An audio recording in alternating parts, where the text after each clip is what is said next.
अस्सलामुअलैकुम, welcome back to my channel education hub. आज का हमारा टॉपिक है exam preparation in short time. Time कम है, इम्तिहान सर पर हैं जी। तैयारी करने के लिए बहुत ज़्यादा सिलेबस है, टाइम कम है, कैसे तैयारी होगी? दिन रात तो पढ़ नहीं सकते, काम भी होते हैं बहुत सारे, कैसे तैयारी होगी? ये अक्सर स्टूडेंट्स जो हैं वो फेस करते हैं। यहाँ पर कुछ जो हैं वो बातें हैं नोट करने वाली कि किस तरह हम कम टाइम में भी अच्छी प्रिपरेशन कर सकते हैं। हमेशा ये नहीं सोचना चाहिए कि हम कुछ नहीं कर सकते, अब टाइम ज़्यादा होता तो हम करते, हम कैसे पेपर देंगे। ये जब नेगेटिव थॉट्स आ जाती है ना दिमाग में, तो फिर काम जो होते हैं वो बनते नहीं हैं, बिगड़ते हैं। तो काम को बिगाड़ना नहीं है, बल्कि काम को बनाना है, बेहतरीन करना है।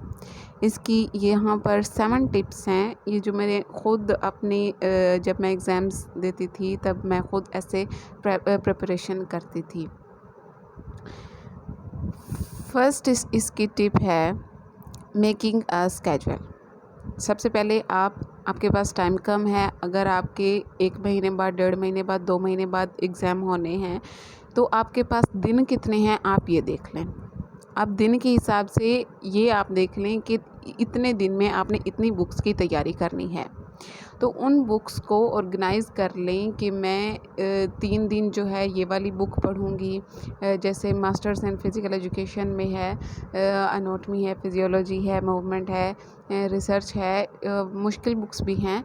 तो आप जिन जिन बुक्स का ज़्यादा सिलेबस आपका कवर हो चुका है, उनको छोड़ के जिन बुक्स का सिलेबस रहता है उनको पहले पढ़ें। उनको जो है डिवाइड कर दें डेज़ पर कि इतने दिन मैं ये वाली बुक्स पढ़ूँगी, फिर जो है इतने दिन आगे वाले दिन मैं ये वाली बुक्स पढ़ूँगी। एक कंप्लीट स्केड्यूल बना लें। सेकंड है जी, ऑर्गेनाइज़ एवरीथिंग। हर चीज़ को ऑर्गेनाइज़, जैसे कि हम अपनी लाइफ में भी यूज़ करते हैं कि हमारी हर चीज़ ऑर्गेनाइज़ रहती है, तो हमें कोई चीज़ हमने ढूंढनी होती है तो टाइम पर मिल जाती है। तो इसमें भी आप अपनी लाइफ को और अपने जो है सिलेबस को ऑर्गेनाइज़ रखें। ये नहीं कि इम्पोर्टेंट टॉपिक्स जो हैं आपने छोड़ दिए, ये सोच कर कि वो मैं एग्ज़ाम के बिल्कुल स्टार्ट में जब हो रहे होंगे तब मैं करूँगी और अभी जो है मैं दूसरे कर लूँ। इम्पोर्टेंट टॉपिक्स जो होते हैं वो पहले करें, बाद में जो आपको ज़्यादा इम्पोर्टेंट नहीं लग रहे वो करें, फिर उसके बाद जो अगर बाकी बचते हैं तो वो करें। एक तरह की ऑर्गेनाइज़ करके सिलेबस को तब आप जो है तैयारी करें। तीसरी टिप है सेव टाइम। टाइम सेव करें। मोबाइल्स आपके पास हैं, मोबाइल को पॉजिटिव यूज़ के लिए रखें। मोबाइल से भी प्रिपरेशन करने की वो प्रिपरेशन के लिए ही मोबाइल यूज़ करें। आप टिकटॉक पे चले जाएंगी, एक बार एंटर हो गए ना, बस फिर वहाँ पे बंदा फंस जाता है। या आप यूट्यूब शॉर्ट्स पर चले गए या वहाँ पर, तो गेमिंग जोन में भी अगर आप चले जाएं मोबाइल में, तो फिर आपका जो पीछे से अम्मी की जूती आती है ना, फ्लाइंग चप्पल, वो फिर उठाती होती है। हम खुद नहीं उठते। तो क्या करना है, खुद पर कंट्रोल करना है, इरादा बनाना है। इरादा बनता है शौक़ से और लगन से। इरादा टूटता है, ये जो इरादा टूटता है ना, तब हमारी जो नेगेटिव थॉट्स होती हैं वो इसके आड़े आती हैं। तो पहले क्या करना है, टाइम सेव करना है। यानी कि हमारा जो फालतू टाइम, हम किसी के घर में, फ़लाँ पड़ोसी के घर चले जाओ, फ़लाँ पे वो चीज़ है, जाओ मार्केट से ये ले आओ। तो ये सारी चीज़ें जो काम आप नहीं भी करें during exams and before exams, तो भी आपको फ़र्क नहीं पड़ता, आपके घर वाले आपकी हेल्प करते ही होंगे। तो अगर नहीं भी करते तो भी आप टाइम सेविंग के लिए जिस जगह पर आपका आधा घंटा लगता था, घंटा लगता था, वहाँ उस काम में आप जल्दी करके 10-15 मिनट में करके आप टाइम सेव कर लो, ताकि मैं सुबह के टाइम इतना पढ़ूँगी, दोपहर के टाइम इतना, रात के टाइम इतना। ये नहीं कि सुबह से लेकर रात तक पढ़ते रहो, फिर सर में दर्द होगी, फिर कहेंगी जी सर में दर्द हो रही है, अब क्या करें, अब हमारी जो प्रिपरेशन जो है वो ठीक नहीं होगी। तो तैयारी के लिए ज़रूरी नहीं है कि आपने हर टाइम बुक जो है वो सामने उठाकर बैठी होनी है। बुक उठाने से कुछ नहीं होता, बुक को पढ़ने से कुछ होता है। 4 है सिलेक्शन ऑफ इम्पोर्टेंट टॉपिक्स।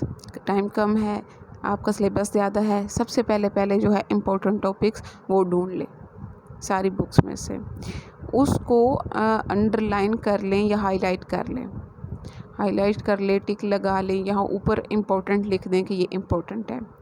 5 साल पिछले जो पेपर्स हैं उन पेपर्स में से क्वेश्चंस निकालें, अपनी बुक पर वो क्वेश्चंस राइट करें या उनके टॉपिक्स जो हैं जस्ट राइट करके उस टॉपिक को हाईलाइट कर दें कि ये जो है टॉपिक हमारा, जैसे किसी भी बुक में एक टॉपिक है, जैसे फर्स्ट एड है, ये एक टॉपिक है, तो फिर उस फर्स्ट एड को हाईलाइट कर दें कि कौन कौन से पेपर में कब कब ये आया हुआ है, 2013 में आया हुआ है या 15 में या 16 में, एक एग्जाम्पल है कि आया हुआ है, तो वहाँ पर आप उस ईयर का नाम लिख दें, ताकि जब आप वो टॉपिक देखेंगे ना तो आपके सामने खुद ही आ जाएगा कि कितने साल में ये रिपीट हो चुका है, तो ये कितना इम्पोर्टेंट हो सकता है।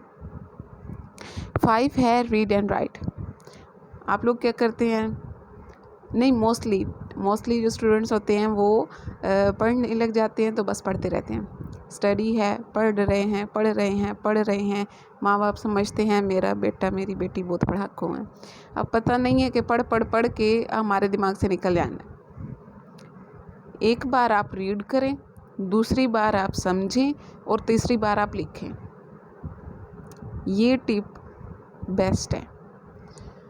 जब आप रीड करते हैं तो आपको ज़्यादा समझ नहीं आती हो, जब दूसरी बार आप पढ़ने लगते हैं तो समझ के जब पढ़ते हैं कि ये क्या चीज़ है, कैसे है, तो आपके दिमाग में बैठने लगती है वो चीज़। जब अगर वो चीज़ आप फिर जब कॉपी पर लिख रहे होते हैं ना तो आपको, हाँ मुझे ये चीज़ तो भूल गई, फिर बुक से देख लिया, फिर लिख लिया, देख लिया थोड़ा सा, जहाँ से भूला फिर लिख लिया। अच्छा, जो चीज़ फिर ऐसे करके आप लिख लेते होते हैं ना तो पेपर्स में आपको याद रहती है। पेपर्स में कभी भी हम ओरल तो देते नहीं हैं, रिटन देते हैं, तो आपने राइटिंग की प्रैक्टिस करनी होती है, लिखने की प्रैक्टिस करनी होती है।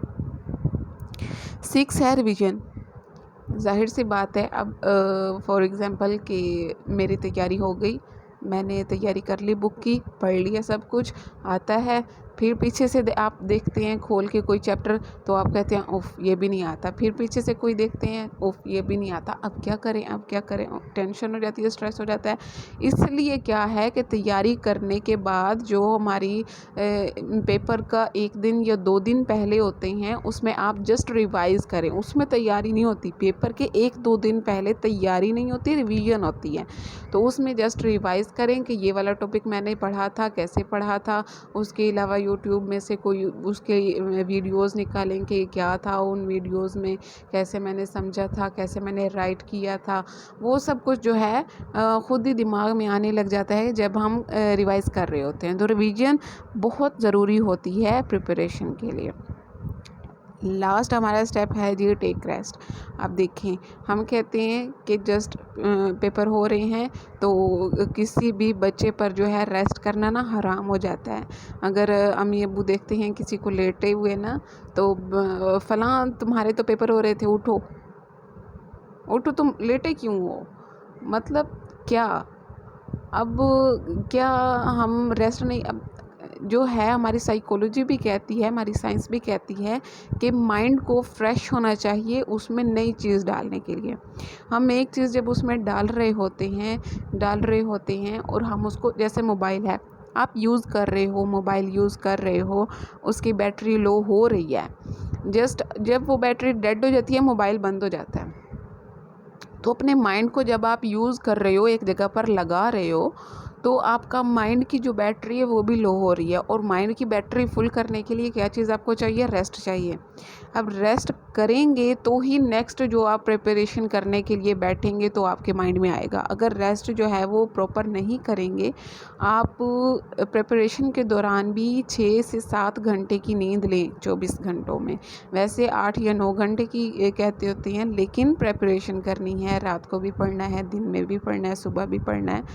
रात को जो पढ़ते हैं वो बेहतरीन टाइम होता है, क्योंकि हम जब सोते हैं तो हमारे ज़हन में वो चीज़ दोपहर को या सुबह को हम अगर कोई चीज़ याद करते हैं तो फिर हम हमारी और एक्टिविटीज़ होती हैं, किसी से बात कर ली, किसी से कुछ किसी की कॉल आ गई, तो हमारे जहन में ना वो चीज़ सारी मिक्सअप होने लग जाती हैं, तो धुंधली पड़ जाती हैं।